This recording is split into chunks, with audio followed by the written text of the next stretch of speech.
Is it still there? He wanted to tell her that she would know if it wasn't. It was large enough to block out a large patch of the sky. On the nights where it blocked the moonlight, it appeared as if something had swallowed the stars directly above and behind them. If the ocean was especially still, you could even hear its labored breathing. It's still there. The giant head had appeared in the sky a few days after they had set sail.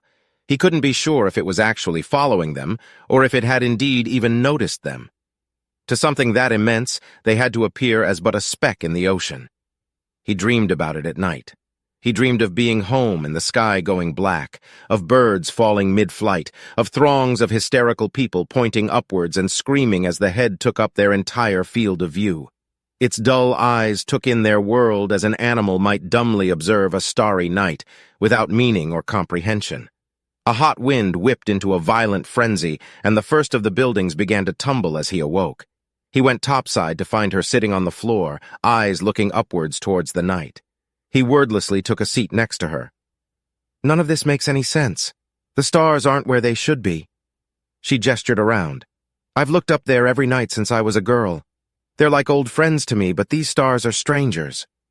He thought he heard, or perhaps felt, an impossibly low grunt come from the hole in the sky.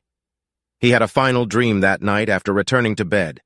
He was falling, endlessly falling in an infinite blackness. The initial terror of falling was soon replaced by an overwhelming anxiety concerning the blackness. Every hole has a bottom.